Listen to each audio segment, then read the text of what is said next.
making a turkey dinner for the very first time, don't panic. I have 3 easy steps for your showstopper, juicy holiday feast. So let's grab a glass of wine and get started. All right, so the first step out of the 3 tricks is the brine. I always brine my frozen turkey 2 days, and this brine is so easy. So you're just gonna pour in the water, just 2 cups. I have 4 cups here, about half, okay? And then you have your sugar. So this is about 8 tablespoons, big tablespoons of sugar. Let's light it up here, nice and high. You just want it to dissolve. So a hot, but not boiling, and half a cup of salt. There we go. And all of your herbs or spices. So I have star anise and black pepper and a couple cloves. Okay, and for the herbs, I've chosen sage and rosemary, and a little extra is some garlic, some tangerines, some lemons, and some cinnamon cloves. So I'm gonna actually just dump it all in there and heat it up. So to make sure the sugar's dissolved, give it a quick stir. So you're gonna pour your hot brine into your pot that you know the turkey fits in, just like that. We are gonna fill it up with cold water. You can also add ice to speed up the process. So I have a few ice cubes. I'm gonna add those. Okay, so now that it's almost half full, we're gonna pop our frozen turkey.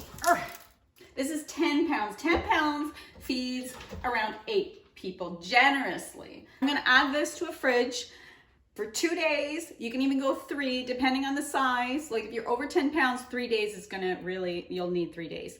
But for this 10-pound turkey, 2 days will be sufficient. You can also halfway through switch it, turn it upside down so the tops of the legs and the rest of the breast, or just move it around so it gets evenly marinated. Okay, that's it.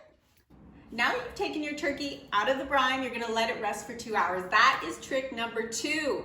Letting it rest, come to room temperature, it's gonna cook evenly. This trick, number 2, essential.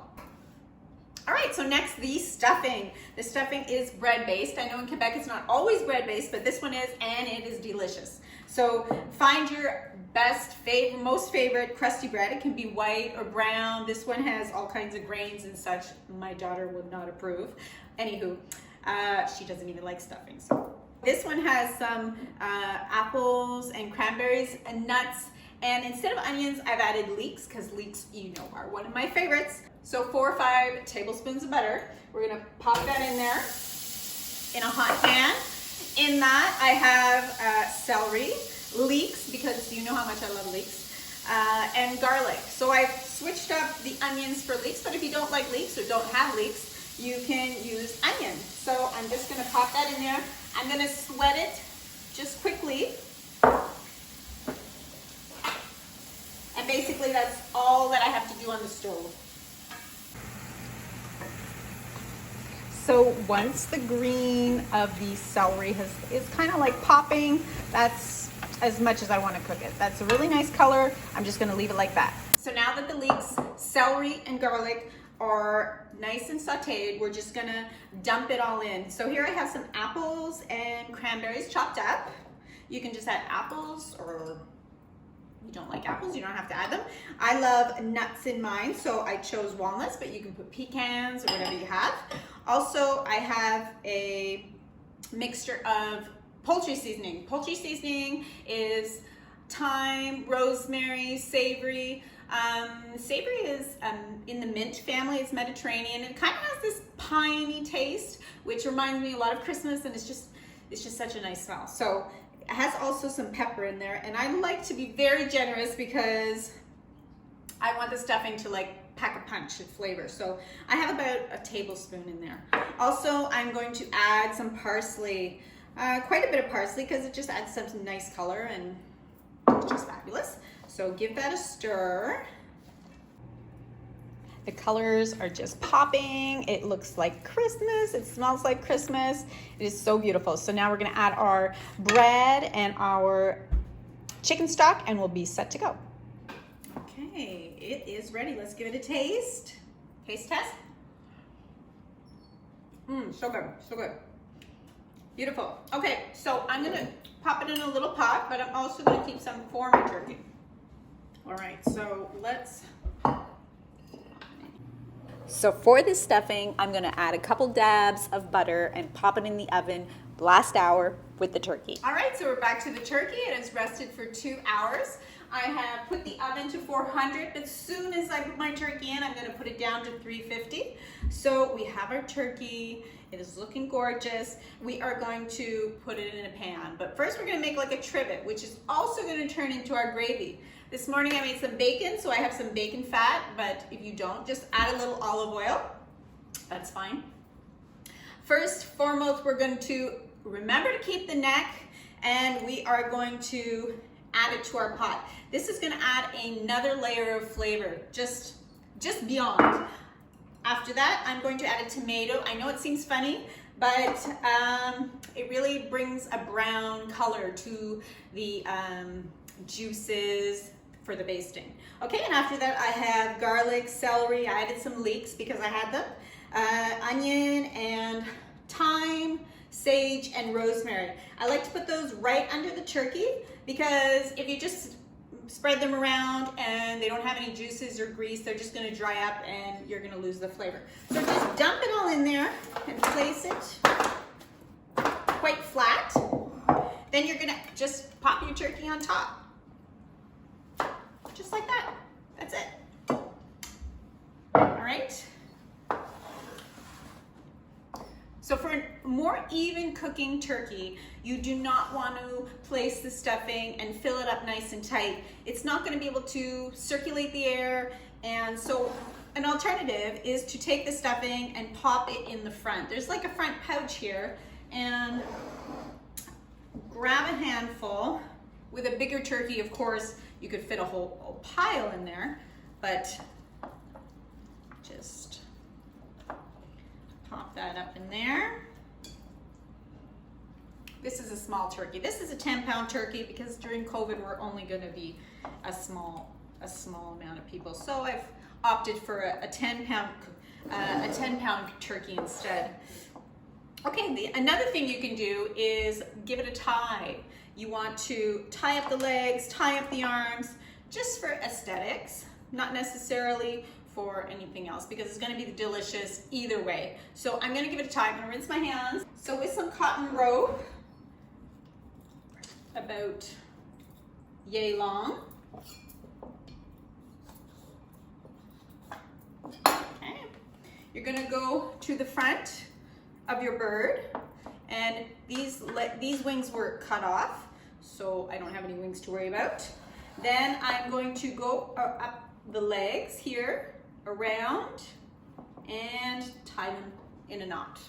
Okay, so your turkey is a beautiful shape. Now we can stuff it with a few things. I'm just gonna add some thyme, just for aroma, and a small clementine because it reminds me of Christmas and it will smell beautiful. But I'm not packing it in there because I want the air to flow. Next, we're gonna pat it dry one last time.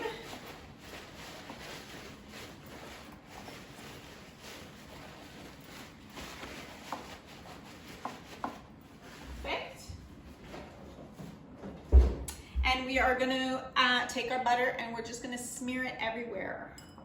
I know it's not pretty, not a pretty process. This doesn't look pretty, but you want to massage it into all the parts. Okay.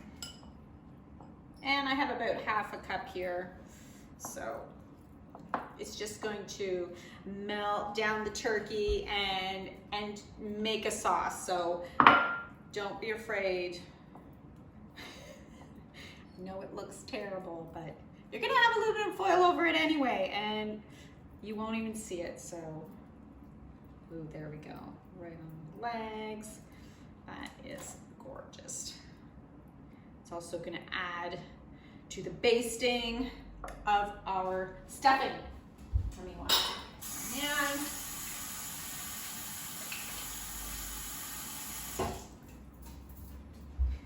so we are going to cover this up with aluminum foil. A nice piece of aluminum foil. Bring it in there. Legs. Just like that. Perfect, ready to go into the oven. Popping it in. At a 400-degree oven, I'm putting it down to 350. So you want to cook this for 35 minutes a kilogram. Mine happens to be a 10-pound bird, so that's 4.5 kilograms. So it'll be about 2.5 hours.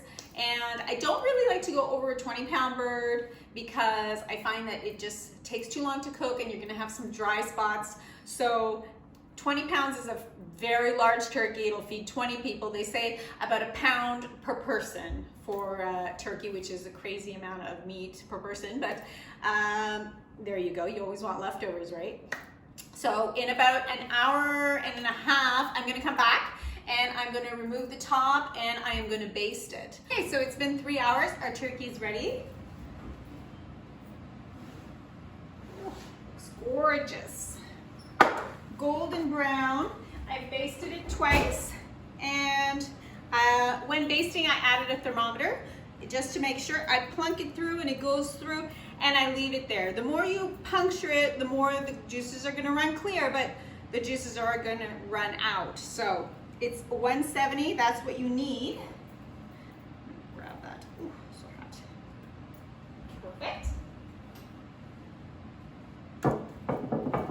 Perfect.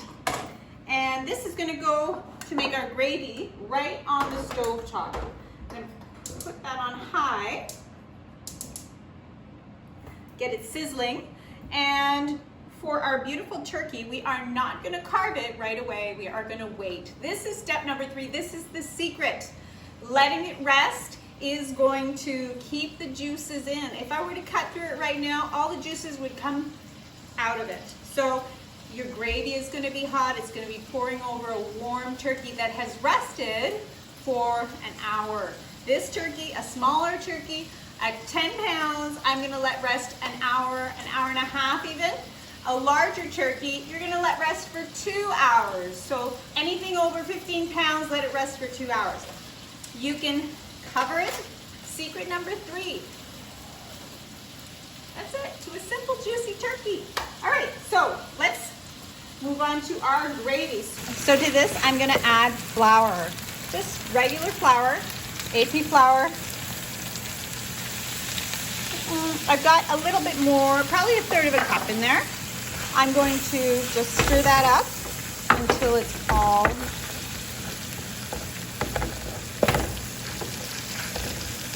incorporated.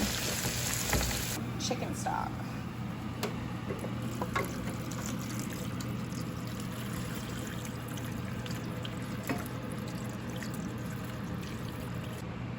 Now, this is a little bit more tedious. You want to scrape all the beautiful bits off the bottom, because bits are flavor, because they've caramelized, and all this beautiful caramelization is going to add so much flavor to this gravy. So it's simmering, it has reduced, it looks thick and beautiful. The color is so rich, so beautiful. If you find it too thick, just add a little bit more chicken stock. Oh, it looks just perfect. I'm gonna add one last little secret recipe. Secret to this recipe is a little bit of jam. I find it just sweetens it up. Not a lot, just 1 tablespoon, let's say, 1 tablespoon for this. And it just adds a little tang. So I add raspberry jam. So just a little raspberry jam, and I am going to strain this, and it is going to be so delicious. Ooh, done. So there you have it, 3 easy steps for your next showstopper. This is going to be the most juicy, delicious turkey you have ever had. I guarantee it. So join me next Wednesday. Don't forget to subscribe.